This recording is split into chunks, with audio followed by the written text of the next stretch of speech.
Bonjour tout le monde. Aujourd'hui, on va s'intéresser à quelque chose qui fait vraiment partie de notre ADN ici, au Québec, nos immenses forêts. On va explorer le lien, un lien essentiel, qu'elles ont avec notre climat, qui, lui, est en pleine transformation. Alors, la question au cœur de notre discussion aujourd'hui, elle est assez simple, mais vraiment fondamentale. On a des millions d'hectares de forêts. Notre climat se réchauffe. Alors, quel est le rôle exact de nos forêts face à ces changements climatiques? C'est ce qu'on va regarder ensemble. Pour bien se l'imaginer, là, pensez à nos forêts comme si c'était de gigantesques éponges. Ouais, des éponges à carbone. Chaque arbre, en grandissant, il aspire le dioxyde de carbone qui est dans l'air, un peu comme une éponge qui boit de l'eau. C'est vraiment ce processus naturel-là qui est au centre de tout. Bon, l'idée de l'éponge, c'est bien beau, mais comment les scientifiques font pour savoir exactement combien de carbone nos forêts accumulent? Eh bien, c'est là qu'embarque un travail absolument colossal, un inventaire. Regardons rapidement comment ils ont fait ça. Alors, le premier concept à démystifier, c'est la biomasse forestière. Ça semble technique, mais c'est vraiment simple. En gros, c'est toute la matière vivante des arbres. Pensez aux troncs, aux branches, aux feuilles, aux aiguilles. C'est littéralement le poids total de la forêt vivante. Et cette idée de biomasse, ça nous amène directement au deuxième concept, le stock de carbone. C'est facile, c'est la quantité de carbone qui est emprisonnée dans toute cette biomasse. Pour vous donner une idée, environ la moitié du poids sec d'un arbre, eh bien, c'est du carbone pur qu'il a pris dans l'air. C'est pas rien. Pour arriver à mesurer tout ça, les chercheurs n'ont vraiment pas fait les choses à moitié. Ils ont analysé les données de, tenez-vous bien, plus de 94 000 parcelles forestières. C'est 94 000 petits échantillons de forêt répartis sur tout le territoire aménagé du Québec.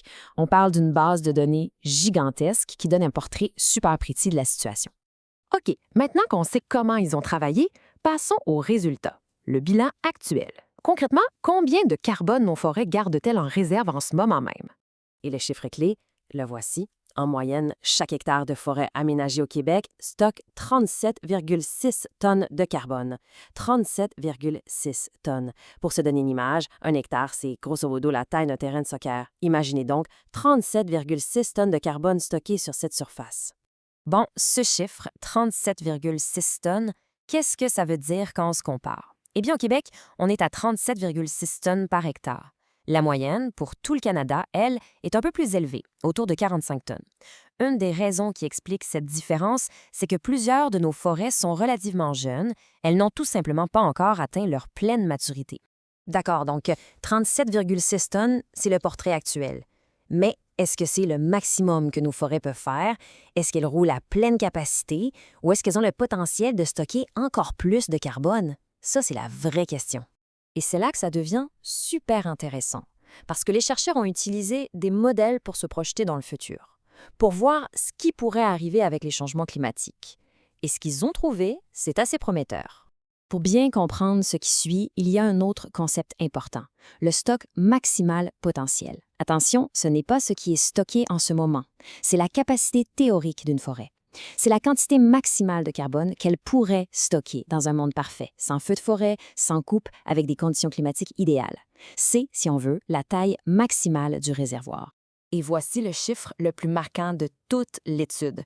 D'après les projections, ce fameux stock maximal potentiel de nos forêts pourrait augmenter de 20 Oui, une hausse de 20 de leur capacité à stocker du carbone d'ici la période 2041-2070. C'est quand même une augmentation majeure. Mais pourquoi cette augmentation? C'est un peu le paradoxe de la situation. C'est directement lié au réchauffement climatique. Les modèles prévoient un climat plus chaud et plus humide pour le Québec. Et pour nos forêts qui sont habituées à le froid, ces conditions-là, c'est un peu comme un super engrais. Ça pourrait permettre aux arbres de pousser plus et donc de stocker encore plus de carbone. Nos éponges deviendraient encore plus grosses. D'accord, on a des chiffres sur la situation actuelle, des projections pour le futur, mais en bout de ligne, pourquoi est-ce que c'est si important de savoir tout ça? En fait, c'est crucial pour plusieurs raisons. D'abord, ça nous donne enfin un portrait juste et chiffré de ce qui se passe dans nos forêts en ce moment. Ensuite, et c'est peut-être le plus important, ça nous aide à anticiper comment elles vont réagir au climat de demain. Et avec ces connaissances, on peut prendre de bien meilleures décisions sur la façon de gérer nos forêts. Bref, ça informe directement les grandes stratégies climatiques du Québec avec de la science solide. Finalement, ce que cette étude nous révèle, c'est un potentiel immense. Un climat qui change pourrait, paradoxalement, faire de nos forêts des alliés encore plus puissantes. Mais, et c'est un gros mais, ce potentiel n'est pas une garantie. Il ne se réalisera pas tout seul. Ce qui nous laisse avec la question la plus importante. comment est-ce qu'on peut aménager et prendre soin de nos forêts pour les aider à atteindre ce plein potentiel tout en s'assurant qu'elles restent en santé et pleines de vie. Une partie de notre avenir climatique se joue peut-être dans la réponse à cette question.